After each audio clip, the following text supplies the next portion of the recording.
And the real issue for leaseholders, for people who bought into these schemes, happens when the Section 20 letter arrives. That's the letter that says this building needs to be repaired and you're going to foot the bill. A little earlier on today, we were over at City Gate speaking to residents over there, and one of them told us just what it felt like when that letter arrived in his inbox.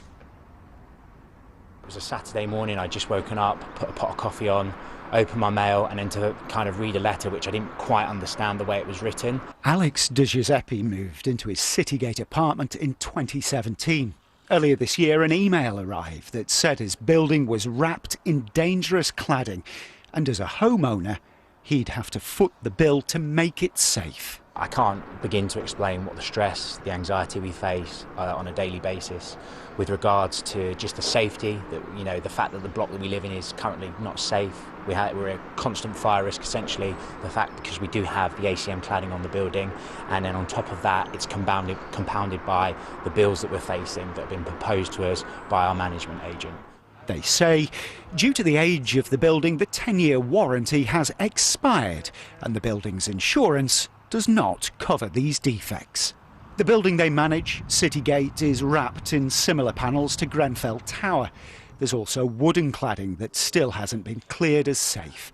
It was built by Bellway, who've just announced they made more than $300 million in profit in the last 6 months of last year. I wish I hadn't bought it. I mean, it's just been, especially in the last few months, it's been a major stress. Sam Cole lives on the ground floor. I don't feel very safe at all. I mean, we know we've got combustible cladding and other cladding and fire safety issues with it.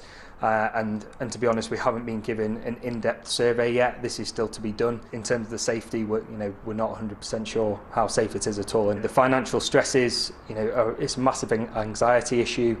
That I have, and I know other leaseholders have as well. You don't know what could happen, especially after Grenfell. So yeah, the anxiety is huge at the moment. Everyone who bought an apartment here face an unknown bill that's rising. The government's called on building owners to do the right thing and dip into their reserves. In the meantime, homeowners at Citygate want the government to set up a fund to get these buildings stripped as quickly as possible. The Citygate case mirrors that of the Green Quarter across town, but campaigners there have now been told Lend-Lease will do the right thing and cover the costs of making their homes safe.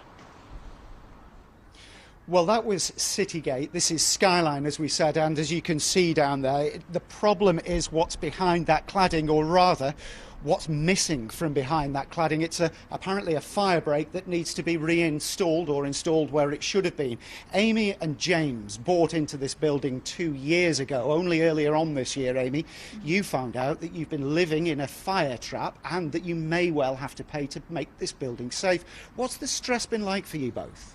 Well, it's on our minds all the time, like every day. It affects, I guess, the way that we think about our future.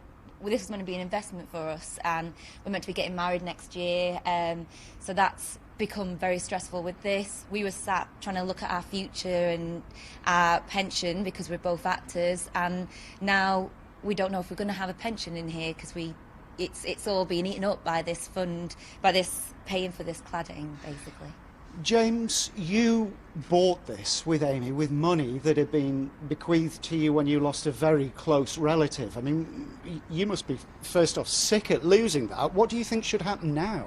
Well, yeah, I am sick of it, and I think the government should put up a fund to pay for all the buildings that are unsafe. Why the government, though? This building is now owned by a company. Surely the company that owns this building should be the one that's putting the hand in the pocket, not the government. Well, the government themselves, in their own words, have said that the freeholders of these buildings should do the right thing and pay for it themselves, but they're not doing. They're not going anywhere near doing that.